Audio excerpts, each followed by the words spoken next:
যেভাবে নিজেকে ফিট রাখছেন বুবলি। ঢাকাই সিনেমার বর্তমান সময়ের প্রথম সারির নায়িকা স্বপ্ন বুবলি। প্রথমে টেলিভিশনে সংবাদ পাঠিকা হিসাবে ক্যারিয়ার শুরু করলেও পরবর্তীতে সিনেমাতে অভিনয়ের মাধ্যমে দর্শক মহলে ব্যাপক পরিচিতি পান। অভিনয়ের পাশাপাশি বেশ স্বাস্থ্য সচেতন তিনি। ফিটনেস ধরে রাখতে নিয়মিত ব্যায়ামাগারে সময় দেন। এদিকে সামাজিক যোগাযোগ মাধ্যমে একটি শরীর চর্চার ভিডিও শেয়ার করেছেন।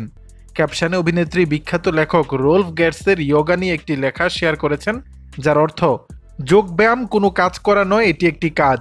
শেয়ার করা ভিডিওতে দেখা যায় প্রথমে খোলা চুলে অভিনেত্রী খোশ মেজাজে জানালার পাশে দাঁড়িয়ে বাইরে তাকাচ্ছেন। এরপর এক ঝলক মিষ্টি হাসি দিতে দেখা গেছে, যেন অনুরাগীদের মন মাতিয়ে তুলেছে। এদিকে লেগিংস পরে এক পায়ে দাঁড়িয়ে মানসিক প্রশান্তির জন্য চোখ বন্ধ করে আকাশের দিকে দুই হাত উঁচু করে জানালার ধারে দাঁড়িয়ে শরীর চর্চায় ব্যস্ত রয়েছেন বুবলি। ভিডিওতে ইয়োগার বিভিন্ন স্টেপগুলো ভালোভাবেই সম্পূর্ণ করতে দেখা গেছে অভিনেত্রীকে। বুবলির প্রশংসা করে কমেন্ট বক্সে নীরব খান লিখেছেন, আমার সকাল আরও সুন্দর হয় যখন আপনাকে দেখি। আরেকজন লিখেছেন, ইয়োগা আমাদের শরীর মন দুইটার জন্য সমান উপকারী, এভাবেই ফিট থাকুন সবসময়।